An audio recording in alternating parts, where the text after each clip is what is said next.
Things like a clean mind. Instead of one that is all cluttered up with regret and envy and lust and bitterness and anger, but one that is filled with peace, one that is at rest and that is restored and actually experiencing healing. God, I want that, because that's not where I'm at today, but is that something you want for me? God, what is the reality that you would love to bring into my situation? I think for some of us, we might say, what is it to live out of forgiveness?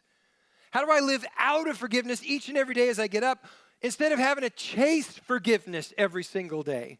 The scriptures don't tell us, they don't teach us. Jesus did not teach us, I'm trying to chase forgiveness. He said, no, I want to show you how to live out of forgiveness. So the decisions you make are made out of a healthy and a whole heart.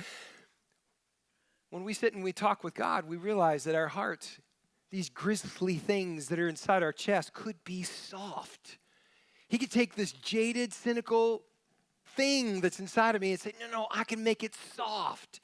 I can make that tender again. I can make it a heart where you feel my presence and the hope that I'm offering you. And we think about our marriages, they could be life-giving. We think about singleness, they could be life-giving, they could be fulfilling, they could absolutely be meaningful lives, single as we walk at the side of Christ. We don't have to buy the lie of the world that says you have to have a spouse in order to be happy.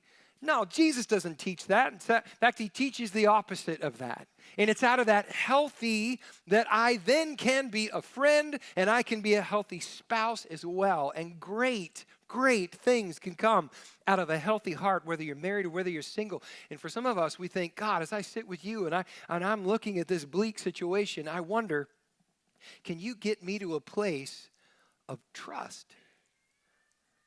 Because that is really hard for me. But can you get me to a place of trust? And so Nehemiah teaches us that mature people, not immature, but mature people will sit and dream with the Spirit of God. And we do this as often as God wants to dream with us. And we think about making room in our life for it, because the truth is that in Nehemiah's situation, he didn't have to, but he did. It was like he was just sitting here and he says, okay, God, I'm going to make room for you in this bleak situation. Will you step into this moment? And that's exactly what he did. When you and I make room in our life for God, he steps into it and he fills it. And so we think about these dreams. You and I can't achieve the things that we've talked about here. Maybe the things that you dream about and that God's speaking to your heart aren't on this list. They don't have to be. It's something that God has spoken into your life. Well, if you want that to take place, then make room for God. And so Nehemiah teaches how this works in our life. Now, with Nehemiah, we did something. We nailed down a few habits in our life that help us. Because, see, a new year doesn't create a new you, but new decisions do. And as we follow through on those decisions, that really becomes a habit in our life. So there are some habits that when we look at, we say, hey, those affect every other thing in my life. So a simple habit of chair time, which is what we just call our time of devotion. When will you give God your mind, your heart, say, God, I'm wide open in these moments to hear from you. I want you to work with me. I want you to interact with me. I want to hear what you have to say, and I want to clearly hear what you have to say.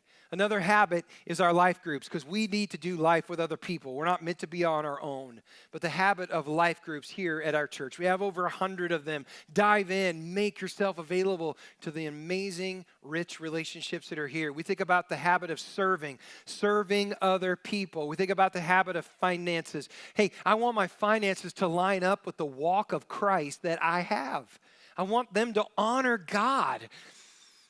And then I think about the habit of encouragement, which might sound a little weird, but truthfully, all these dreams, these visions that God puts in our heart, we need encouragement in those things. Yes?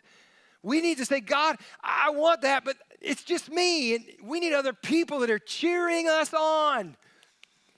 We need people who are doing that. So how do you get that? And it's a habit of finding that each and every day, these encouragements. So Nehemiah teaches us those things. Gideon last week taught us something about the visions and the dreams that God has. You see, God wants us to win some battles in our life.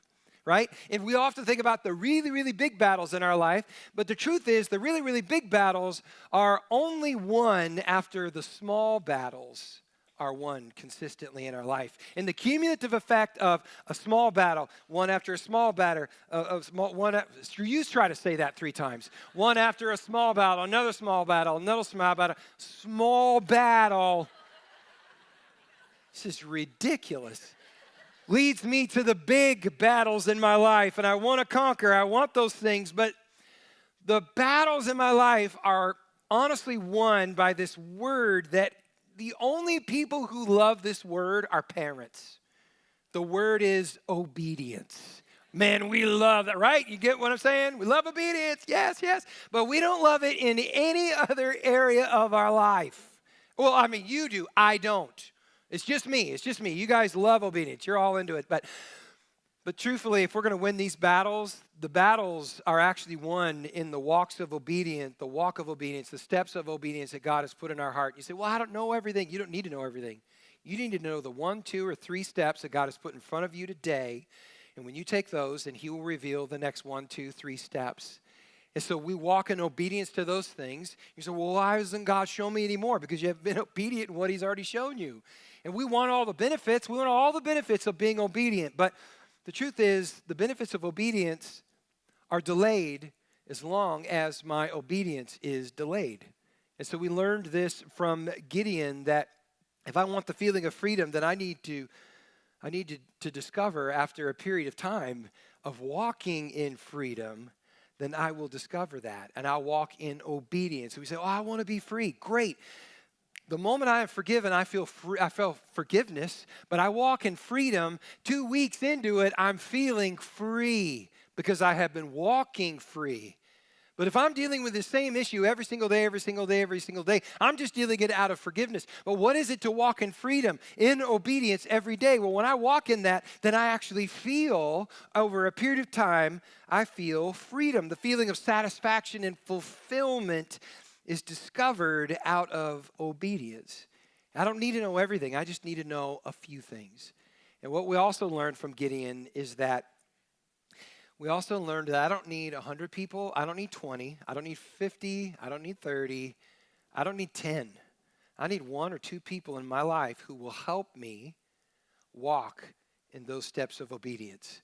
Because, see, the steps of obedience, these habits that we're talking about, these things work as stepping stones to literally carry us to the dream and the vision that God has already made clear to us.